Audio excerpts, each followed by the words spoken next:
The judge's voice brought me back to reality. Naomi Foster, you have been deemed unfit to care for your children.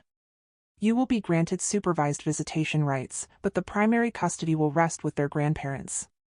My world had come crashing down around me. I felt like I was drowning in a sea of despair, unable to find a lifeline to cling to. My children, my everything, were being taken away from me. And I was powerless to stop it. But as I watched them savor their victory, I swore to myself, this wasn't the end. It was the beginning of my revenge. My name is Naomi Foster, and I'm 39 years old.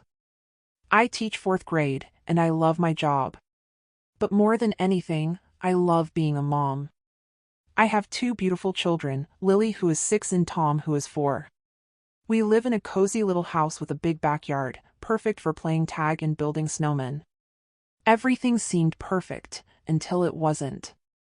It started subtly, with my in-laws, Carol and George. They were always helpful, offering to watch the kids, bringing over meals, and generally making themselves indispensable.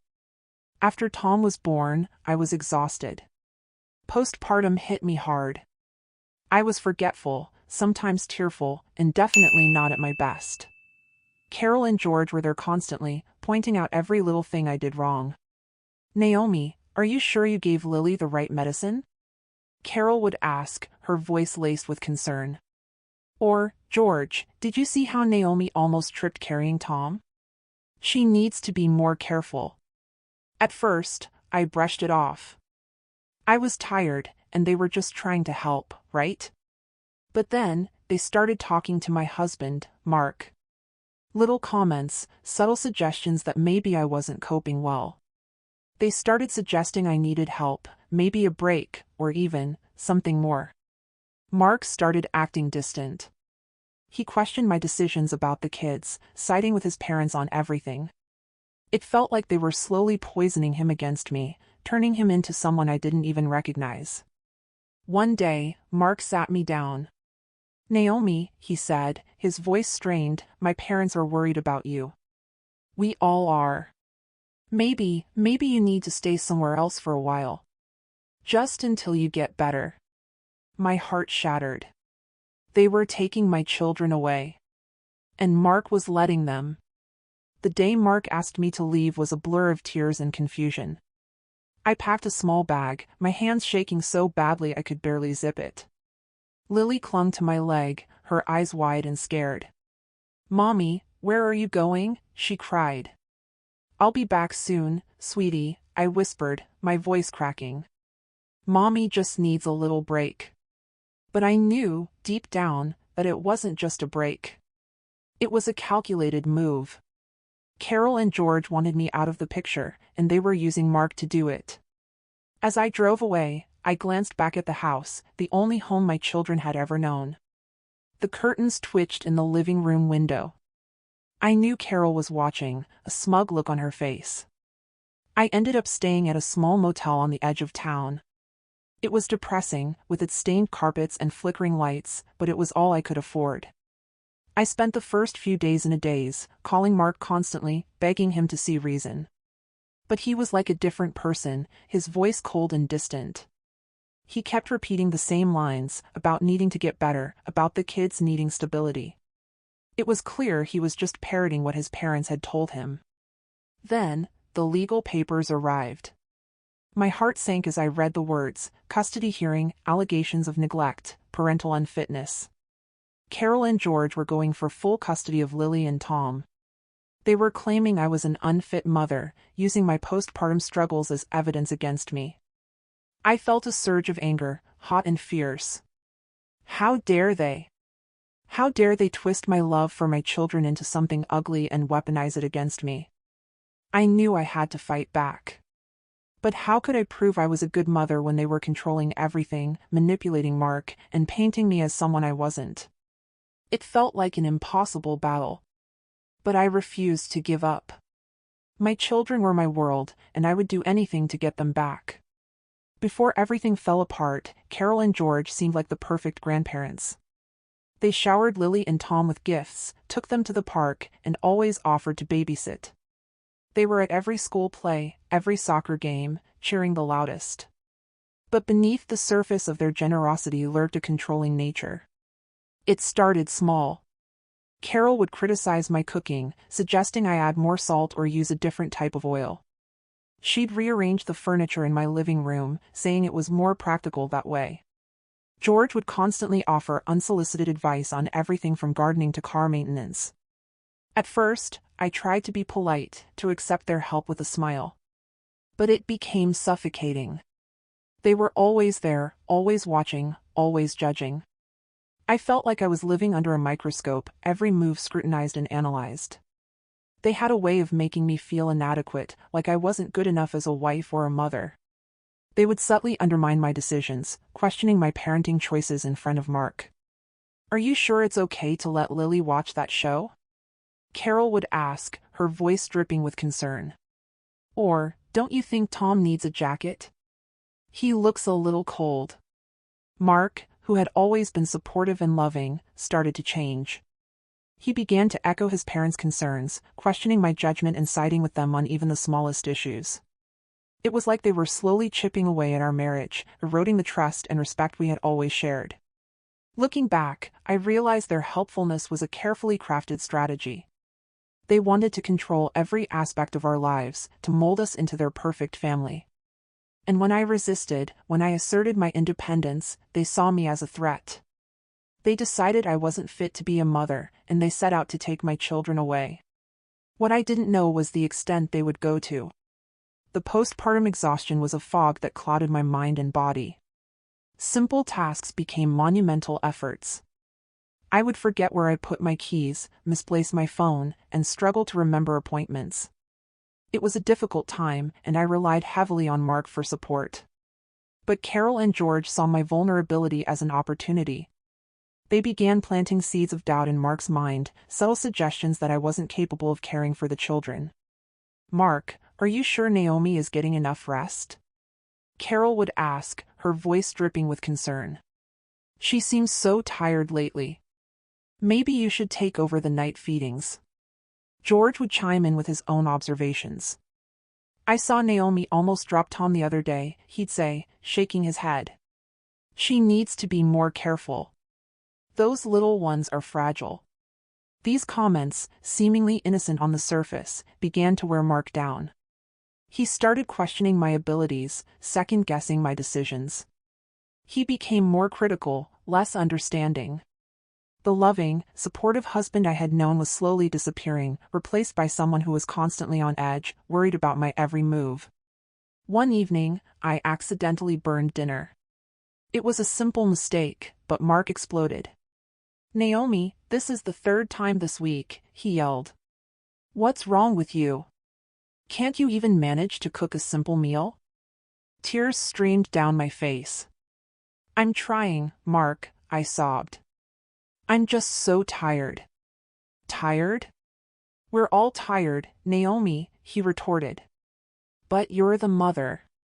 You're supposed to be taking care of us." In that moment, I realized the extent of Carol and George's manipulation. They had successfully turned Mark against me, using my postpartum exhaustion as a weapon. They had convinced him that I was an unfit mother, that I was incapable of caring for our children. And now, their plan was about to come to fruition. The thought of losing my children sent a cold shiver down my spine. I had to find a way to stop them, before it was too late. The legal documents detailed the accusations in stark, unforgiving language. They painted a picture of me that was completely distorted, a caricature of a neglectful and incompetent mother. One of the main accusations was that I was emotionally unstable and unable to provide a safe and nurturing environment for Lily and Tom. They cited instances of me crying, being forgetful, and struggling with household chores as evidence of my instability. They claimed that my emotional state was detrimental to the children's well-being. They also accused me of neglecting the children's basic needs. They pointed to the time Lily had a runny nose and I hadn't immediately taken her to the doctor, claiming I was ignoring her health. They mentioned that Tom had once worn mismatched socks to school, suggesting I wasn't paying attention to his appearance. Another accusation was that I was isolating the children from their father and grandparents. They claimed I was deliberately keeping them away from Mark and his parents, preventing them from forming meaningful relationships. This was a particularly painful accusation, as I had always encouraged Lily and Tom to spend time with their grandparents. They even went so far as to say that I was a danger to the children. They twisted minor incidents, like the time I accidentally left a pot on the stove, into evidence of my recklessness. They claimed I was putting the children at risk of harm. Each accusation was a stab to the heart. They were taking the normal struggles of motherhood and turning them into weapons against me. They were twisting my love for my children into something ugly and sinister. It was a cruel and calculated attack, designed to destroy my reputation and take my children away. But I refused to let them win. I would fight back, and I would prove that I was a good mother, no matter what it took. The summons to appear in court felt like a punch to the gut. It was real. This wasn't just a bad dream, my in-laws were actually trying to take my children away from me. I felt a wave of nausea wash over me as I reread the document, my hands trembling. I knew I needed a lawyer, and fast. I called every attorney I could find, desperately seeking someone who would believe me, someone who would fight for me. Many were dismissive, citing the difficulty of winning a custody battle against grandparents with financial resources. But finally, I found Sarah. Sarah was young, but she was sharp and determined. She listened patiently to my story, her brow furrowed in concentration. When I finished, she looked me in the eye and said, "Naomi, this is going to be a tough fight, but I believe you. And I'm going to do everything I can to help you get your children back." Sarah immediately started gathering evidence, interviewing friends and neighbors who could attest to my parenting skills. She subpoenaed medical records to show that I was receiving treatment for postpartum depression and actively working to improve my mental health. She even hired a private investigator to look into Carol and George's background, hoping to uncover any information that could help my case. But despite our best efforts, the odds were stacked against us. Mark was still under his parents' influence, and he was prepared to testify against me in court. The accusations were damaging, and the judge seemed skeptical. I felt like I was drowning, the weight of the legal battle crushing me. Then, one evening, something extraordinary happened. I was back at the house, gathering some of my belongings, when I noticed something strange. A small, dark object was hidden behind a bookshelf in the living room. Curious, I reached for it, and my fingers brushed against a wire. I pulled the object out, and my heart skipped a beat. It was a hidden camera. A wave of shock and disbelief washed over me. They were spying on me. But then, a glimmer of hope sparked in my chest. If they were spying on me, maybe, just maybe, I could use their surveillance against them. Finding the first camera sent a jolt of fear through me. I frantically searched the rest of the house, my heart pounding in my chest. Behind picture frames, inside lamps, even disguised as a smoke detector, they were everywhere. It felt like I was trapped in a twisted reality show, every moment of my life being recorded and scrutinized. The initial shock quickly turned to a wave of violation. I felt exposed, vulnerable, like my privacy had been brutally ripped away. How long had they been spying on me? What had they seen? What had they heard? The thought of Carol and George watching me, judging me, filled me with a sense of revulsion. I sank to the floor, overwhelmed by panic. This was insane. This was illegal. This was a complete invasion of my privacy. I wanted to call the police, to scream and shout, to demand justice. But then, a different thought crept into my mind. If they had been recording me, they had also been recording Lily and Tom. They had been recording the love, the laughter, the countless moments of joy we shared as a family. They had been recording the truth. I realized this wasn't just a violation, it was an opportunity. They had given me the weapon I needed to fight back. They had unknowingly documented the very evidence that could prove I was a good mother. But how could I access the footage? Where was it being stored? I knew Carol and George were tech-savvy, and they wouldn't make it easy. I needed help. I immediately called Sarah and explained what I had found. She was stunned, but quickly regained her composure. "Naomi, this is huge," she said. "This could change everything. We need to find out where the footage is being stored. Can you think of anything? I racked my brain, trying to remember any clues, any hints that Carol or George might have dropped. And then, it hit me. George was always bragging about his new computer system, his state-of-the-art security setup. He probably had a server in his basement where he was storing the footage. It was a long shot, but it was the only lead I had. I think I know where to find it, I told Sarah, my voice filled with a newfound determination. And I'm going to get it. Getting the footage from George's computer was risky, and Sarah advised against it. But I was determined. I couldn't just sit back and wait for them to destroy my life. I needed to take action. With Sarah's help, I contacted a tech expert named Ben. Ben was a quirky, young guy with a knack for computers. He listened to my story with wide eyes, his fingers flying across his laptop. "This is like something out of a movie," he said, grinning. "I'm in." Under the cover of darkness, Ben and I snuck onto Carol and George's property. Ben disabled the alarm system, and we slipped inside the house. The basement was dark and damp, filled with the hum of computers and the blinking lights of servers. Ben quickly located George's main computer and began downloading the surveillance footage. It was a slow process, and every minute felt like an eternity. I kept watch, my heart pounding in my chest, expecting Carol and George to walk in at any moment. Finally, after what seemed like hours, the download was complete. We grabbed the hard drive and slipped out of the house, disappearing into the night. Back at the motel, I couldn't wait any longer. I plugged the hard drive into my laptop and started watching the footage. It was overwhelming. There were hundreds of hours of recordings, capturing every moment of my life inside that house. At first, I was mortified. I saw myself at my worst, struggling with postpartum depression, losing my temper with the kids, making mistakes. But then, I started to see something else. I saw myself loving my children, playing with them, comforting them, teaching them. I saw the countless moments of joy, laughter, and connection that defined our family. I realized that the surveillance footage wasn't just an invasion of privacy, it was a testament to my love for my children. It was proof that I was a good mother, despite my struggles. And I was determined to use it to win them back. I spent every waking moment meticulously documenting the footage, searching for the moments that would counter the false accusations and prove my fitness as a mother. This was no longer just about defending myself, it was about protecting my children and reclaiming my life.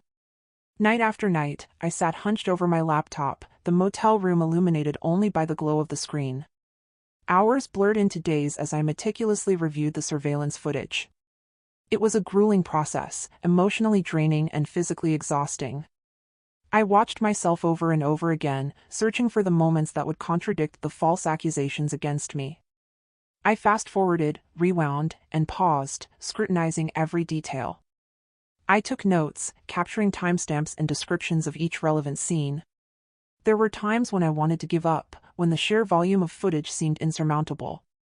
But then, I would think of Lily and Tom, and my determination would be renewed. I knew I couldn't let them down.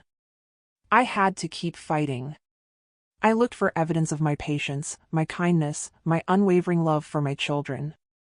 I found footage of me reading bedtime stories, singing lullabies, and comforting them when they were scared. I found footage of me teaching them how to ride their bikes, helping them with their homework, and celebrating their achievements. I also found footage that directly contradicted Carol and George's accusations. They claimed I was neglecting Lily's health, but I found numerous clips of me taking her to doctor's appointments, administering medicine, and tending to her needs. They claimed I was isolating the children from their father, but I found footage of me encouraging them to call Mark, arranging visits, and speaking positively about him. As I watched the footage, I started to see myself in a new light. I saw my strengths, my resilience, and my unwavering commitment to my children. I realized that I was a good mother, despite my flaws and struggles. And I knew that I could prove it to the court. The nights were long and lonely, filled with the constant hum of the laptop and the weight of my worries. But with each passing hour, with each new piece of evidence I uncovered, I felt a glimmer of hope grow stronger. I was building a case, brick by brick, that would shatter the lies and reveal the truth. and I wouldn't rest until my children were back in my arms. The exhaustion was immense, but the thought of Lily and Tom kept me going. The key to building a strong case was specificity. It wasn't enough to simply say I was a good mother, I had to prove it with concrete examples.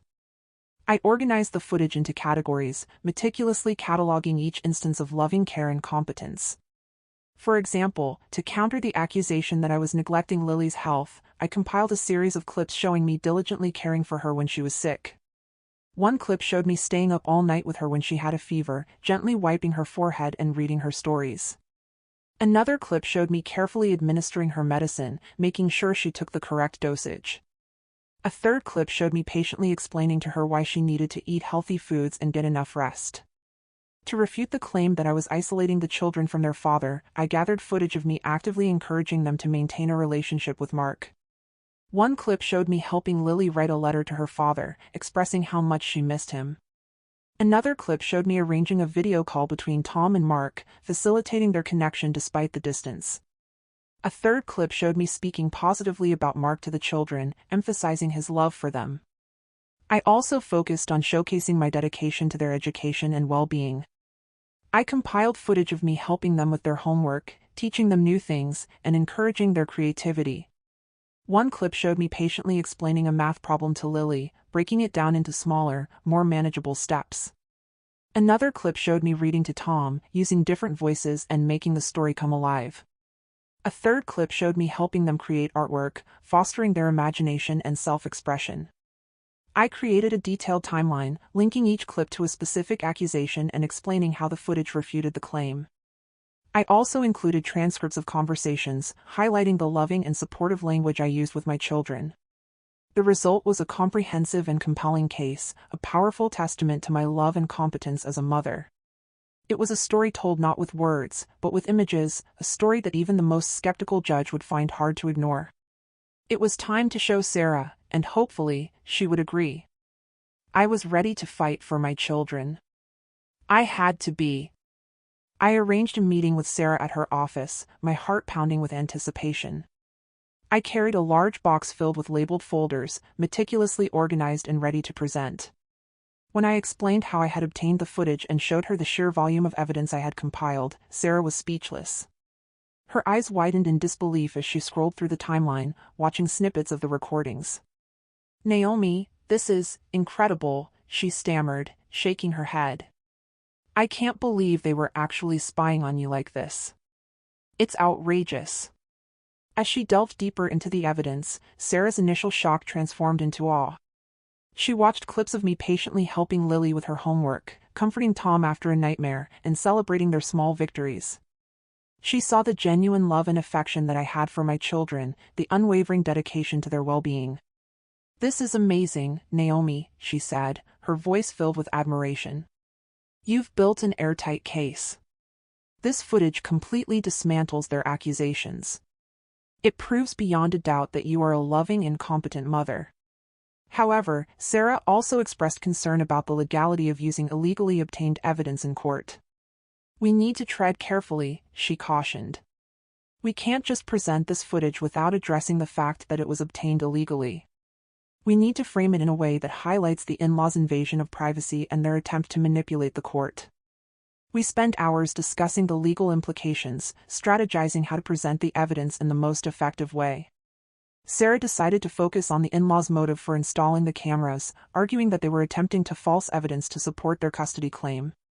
She also planned to argue that the footage, despite being obtained illegally, was admissible because it provided irrefutable proof of my fitness as a mother. Sarah was not only impressed by the thoroughness of my evidence, but also by my strength and resilience. "Naomi," she said, squeezing my hand, "you are an amazing woman. You've been through hell, but you haven't given up. You've fought for your children with everything you have. And I know that we're going to win this case." Her belief in me was all I needed to keep going. The trial was the next hurdle. Our legal strategy revolved around several key points, all designed to turn the in-laws' actions against them. First, we would argue that the illegal surveillance was a blatant violation of Naomi's privacy and a calculated attempt to manufacture evidence to support their custody claim. We would emphasize the controlling nature of Carol and George, portraying their actions as a desperate attempt to manipulate the court and gain control of the children. Second, we would present the surveillance footage as evidence of Naomi's fitness as a mother, despite the fact that it was obtained illegally. We would argue that the footage provided irrefutable proof of her love, care, and dedication to her children, directly contradicting the false accusations made against her. We would carefully select clips that showcased her patience, kindness, and unwavering commitment to their well-being. Third, we would challenge the admissibility of the in-laws' evidence, arguing that it was tainted by their illegal surveillance. We would argue that their accusations were based on selective and distorted interpretations of Naomi's actions, captured on camera without her knowledge or consent. Fourth, we would call witnesses who could testify to Naomi's character and parenting skills. We would present testimony from friends, neighbors, and teachers who had observed her interactions with her children and could attest to her love and competence. Fifth, we would address Naomi's postpartum depression head-on, acknowledging that she had struggled with her mental health but emphasizing that she was actively seeking treatment and working to improve her well-being. We would present medical records to demonstrate her commitment to her recovery and argue that her postpartum depression did not make her an unfit mother. Finally, we would emphasize the best interests of the children, arguing that they deserve to be raised by their loving and devoted mother, not by manipulative and controlling grandparents. We would argue that separating them from Naomi would be detrimental to their emotional and psychological well-being. Our strategy was risky, but we believed it was the only way to fight back against the in-laws' lies and reclaim Naomi's children. We were prepared to fight tooth and nail, to expose their deception, and to prove that Naomi was the best person to raise Lily and Tom. The days leading up to the trial were a whirlwind of preparations. We reviewed the evidence, rehearsed our arguments, and steeled ourselves for the battle ahead. It was time to fight. The courtroom was a stifling, silent box. Every creak of a chair, every rustle of paper, seemed amplified. I sat beside Sarah, my hands clammy, my heart pounding in my chest. Across the room, Carol and George sat stiffly, their faces masks of cold confidence. Mark was there too, his gaze averted, his presence a painful reminder of everything I had lost. The in-laws' lawyer, a seasoned attorney named Mr. Thompson, began by painting a grim picture of my alleged unfitness. He presented their carefully curated evidence, emphasizing my struggles with postpartum depression and highlighting isolated incidents that he claimed demonstrated my neglect of the children. I listened in growing anger, clenching my fists. Their lies were so blatant, so cruel. But I knew I had to remain calm, to trust in Sarah's strategy, to wait for my turn to speak. Finally, it was our turn. Sarah began by addressing the issue of the illegal surveillance. She introduced photographs of the hidden cameras, strategically placed throughout my house. The courtroom gasped. Mr. Thompson objected vehemently, but the judge allowed Sarah to continue. Sarah argued that the surveillance was a deliberate attempt to manufacture evidence against me, a gross invasion of my privacy, and a calculated manipulation of the court. She emphasized the controlling nature of Carol and George, portraying them as desperate to gain control of the children. Then, Sarah turned to the footage itself. She presented a carefully selected montage of clips, showcasing my love, care, and dedication to Lily and Tom. The courtroom watched in rapt silence as images of me reading bedtime stories, helping with homework, and comforting my children filled the screen. The footage directly contradicted the in-laws' accusations. It showed me patiently caring for Lily when she was sick, encouraging the children to communicate with their father, and creating a loving and nurturing home environment. As the footage played, I glanced at Carol and George. Their faces were no longer masks of confidence. Their eyes were wide with shock and disbelief. They realized that their carefully laid plan had backfired spectacularly. The tension in the courtroom was palpable. Everyone knew that the tide had turned. The truth was out, and there was no denying it. It was up to the judge now. My future and my children's future depended on his decision. The weight of it was almost unbearable. After presenting the surveillance footage, Sarah shifted the focus to the in-laws' motives. She called me to the stand, and I took a deep breath, steeling myself for what was to come. Sarah gently guided me through my testimony, asking me to describe the controlling behavior of Carol and George, their constant criticism and unsolicited advice. I recounted the subtle ways they had undermined my confidence and manipulated Mark, turning him against me. I explained how they had used my postpartum exhaustion as a weapon, twisting my struggles into evidence of my unfitness. I described the constant surveillance, the feeling of being watched and judged, the violation of my privacy. I told the court about the day I found the cameras, the shock and disbelief that washed over me.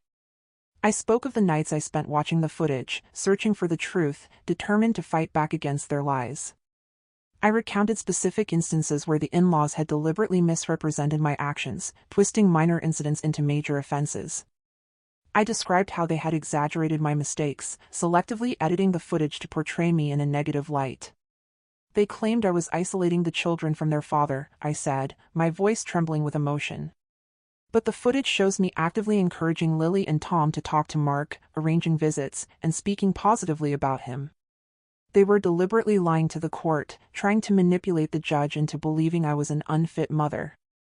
I shared examples of how they criticized my parenting choices, questioned my judgment, and undermined my authority.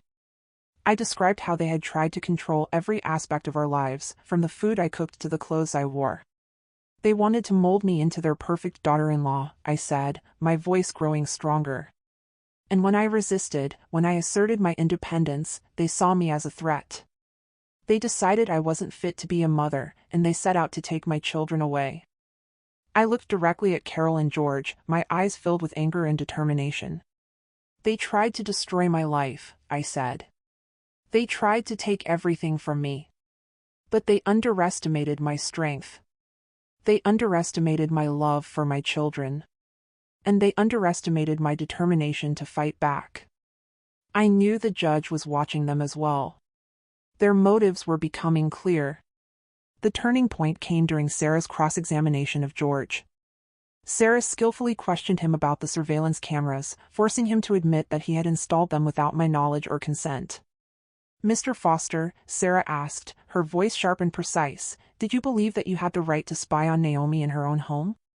George hesitated, his face flushed. "We were just trying to protect the children," he stammered. "We were worried about her mental state." "So, you believed that the best way to protect the children was to secretly record their mother, without her knowledge or consent?" Sarah pressed. George mumbled something unintelligible. Sarah then played a clip from the surveillance footage, showing George instructing Carol on how to position the cameras to get the best view of my activities. The courtroom gasped again. Mr. Thompson, the in-law's lawyer, shifted uncomfortably in his seat. I could see the color draining from his face. He knew that the case was slipping away. Sarah continued to grill George, exposing his lies and highlighting his manipulative behavior. She showed how he had deliberately misrepresented my actions, twisting minor incidents into major offenses.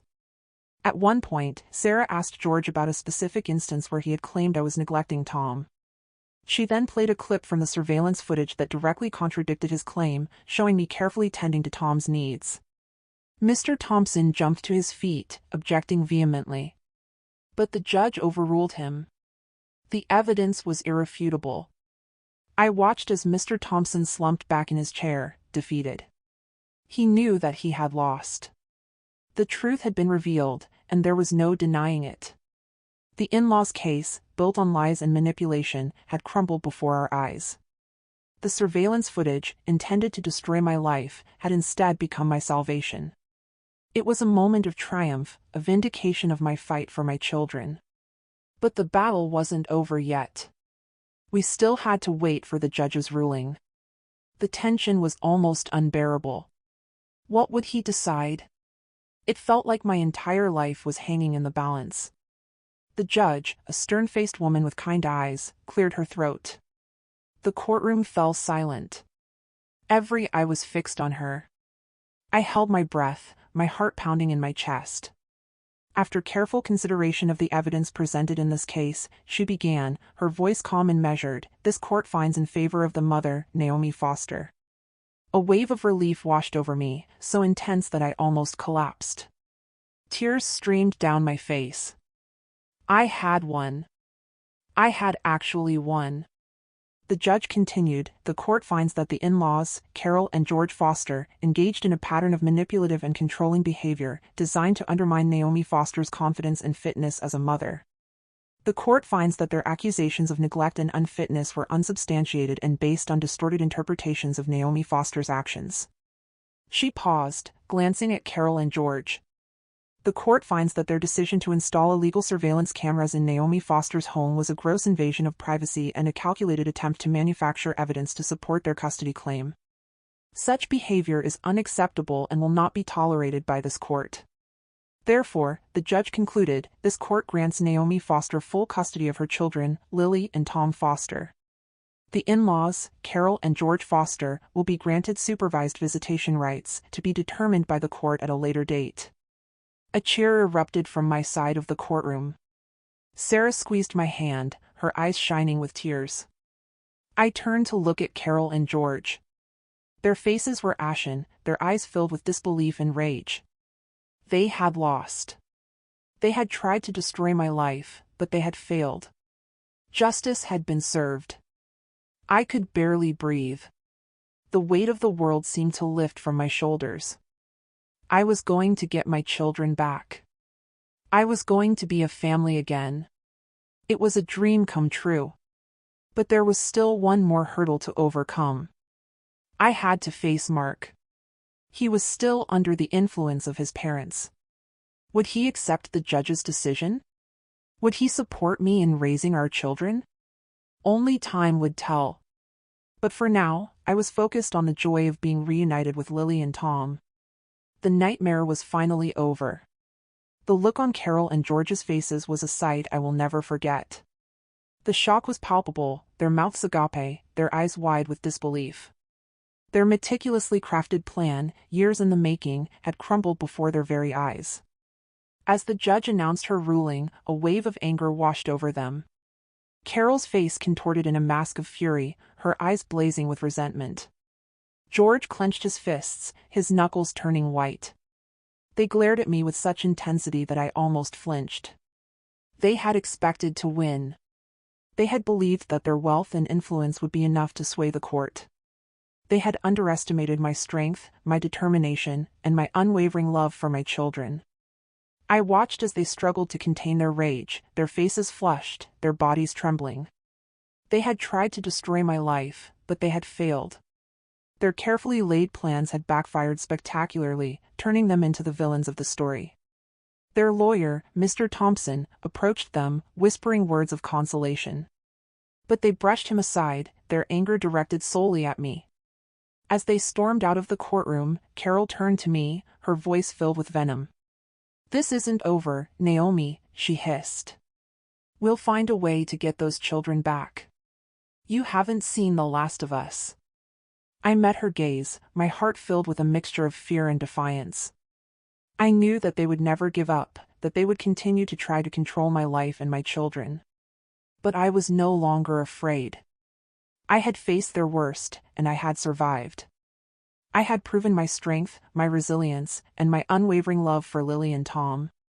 "You can try," I said, my voice clear and steady. "But you won't succeed. I will never let you hurt my children again. I will fight you every step of the way." Their faces twisted in a final expression of anger and defeat. They turned and stormed out of the courtroom, leaving me standing there, victorious but wary. The battle was won, but the war was far from over. I knew that I would have to remain vigilant, to protect my children from their manipulative influence. But for now, I allowed myself to savor the moment, to celebrate my victory, and to look forward to the joy of being reunited with Lily and Tom. The future was uncertain, but I was ready to face it, armed with the knowledge that I could overcome anything, as long as I had my children by my side. The moment I saw Lily and Tom again, time seemed to stop. They were standing in the hallway outside the courtroom, waiting for me, their faces etched with a mixture of hope and uncertainty. As soon as they saw me, their eyes lit up. "Mommy," they shrieked in unison, running towards me with outstretched arms. I dropped to my knees, engulfing them in a tight embrace. Tears streamed down my face, mingling with their own.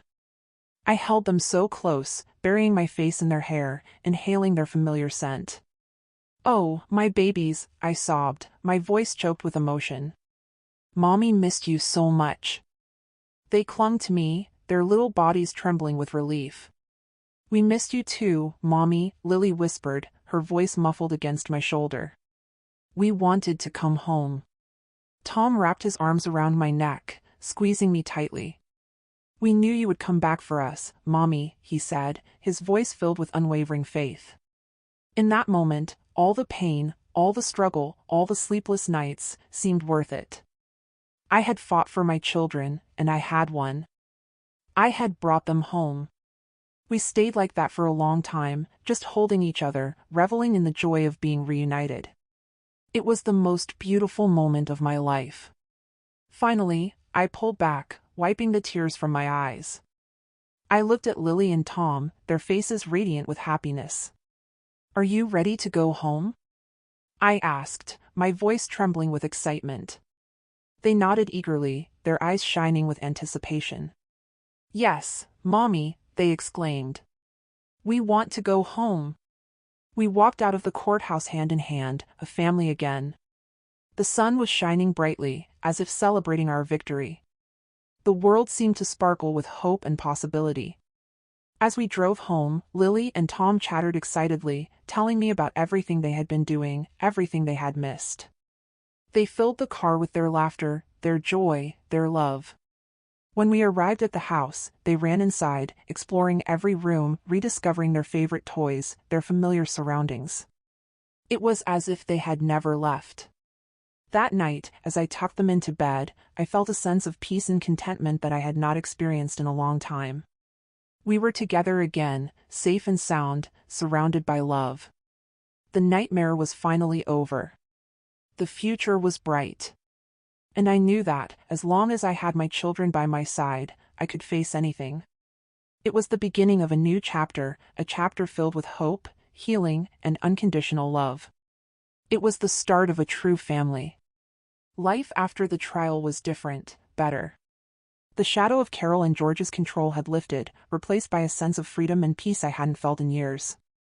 It wasn't perfect, of course. The scars of what we had been through would always be there. Mark and I started going to counseling, trying to rebuild our relationship. It was a slow process, filled with difficult conversations and painful realizations. But we were both committed to making it work, for the sake of our children.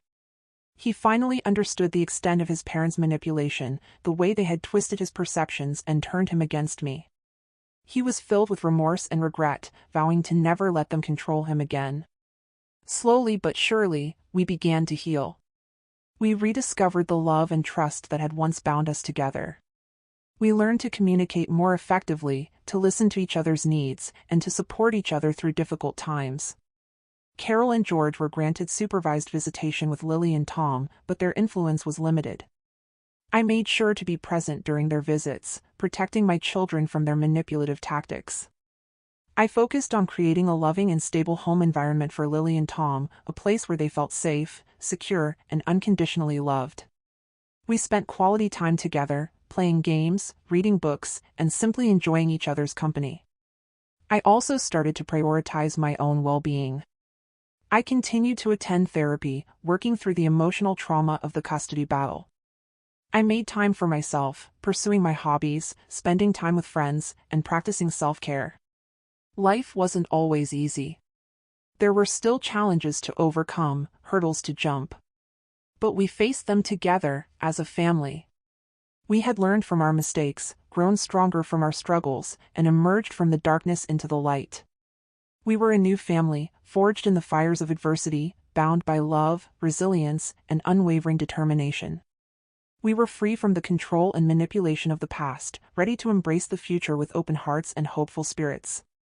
And I knew that, as long as we had each other, we could conquer anything. The future was ours to write, a blank page filled with endless possibilities. It was our new beginning. A new beginning with my children and hopefully one day with Mark. Looking back on everything that happened, I realize how much I learned from that experience. It was the most difficult time of my life, but it also made me stronger, more resilient, and more determined than ever before. The most important lesson I learned was the importance of fighting for what is right, even when the odds seem insurmountable. It would have been easy to give up, to accept defeat, to let Carol and George take my children away. But I refused to back down. I knew that I was a good mother, and I was determined to prove it, no matter what it took. I also learned the importance of trusting my instincts. There were times when I doubted myself, when I questioned my abilities, when I felt like I was losing my mind. But deep down, I knew that I was doing what was best for my children. And I had to trust that inner voice, even when everyone else was telling me I was wrong. I learned the importance of seeking help when I needed it. I couldn't have gotten through this without Sarah, Ben, and my other friends and family members who supported me every step of the way. It's okay to ask for help. It doesn't make you weak, it makes you human. I learned the importance of forgiveness, both for myself and for others. I had to forgive Mark for allowing his parents to manipulate him. I had to forgive myself for my mistakes and imperfections. Forgiveness is essential for healing and moving forward. But most importantly, I learned the importance of protecting my family. My children are my world, and I will do anything to keep them safe, happy, and loved. I will never let anyone hurt them again. I will always be their advocate, their protector, their unwavering source of support. This experience changed me forever. It taught me valuable lessons about strength, resilience, and the power of love. And it reminded me that, no matter what challenges life throws my way, I can overcome them as long as I have my children by my side. They are my inspiration, my motivation, my reason for living. And I will always be grateful for the opportunity to be their mother. The nightmare may be over, but the lessons will stay with me forever. And I will use those lessons to create a better future for myself and my children. That, I can promise. They tried to break me. They tried to steal my children. They tried to erase me from their lives. But they underestimated the power of a mother's love. They underestimated the strength of a woman who refuses to be silenced. They underestimated my resilience. I am a mother. It is the most important thing I am. It is the core of my being, the driving force behind everything I do. And when someone threatens my children, they threaten me. And I will fight back with every fiber of my being. This experience taught me that I am stronger than I ever thought possible. It taught me that I can overcome any obstacle as long as I have my children by my side. It taught me that I am capable of anything as long as I believe in myself. I may have stumbled. I may have fallen. I may have made mistakes. But I never gave up. I never lost sight of my goal. I never stopped fighting for what was right. And in the end, I won. I took back what was stolen from me. I reclaimed my life, my children, my happiness. And I emerged from the darkness stronger, wiser, and more determined than ever before. So, to anyone who is facing a similar struggle, to anyone who has had their children taken from them, to anyone who feels like they have lost everything, I want to say this: don't give up. Don't lose hope. Don't let them break you. You are stronger than you think. You are more resilient than you know. You are capable of anything. Fight for what is right. Protect your family. Trust your instincts. Seek help when you need it. Forgive those who have wronged you. And never, ever give up. Because in the end, love will always triumph over hate. Truth will always prevail over lies. And resilience will always conquer adversity. They tried to take everything. I took it back. And you can too. Never forget the power of a mother. Never forget the power of love. Never forget the power of resilience. We are mothers, and we are unstoppable. Thank you for spending your time with my story. Feel free to share your thoughts or reactions in the comments. I'd love to hear from you.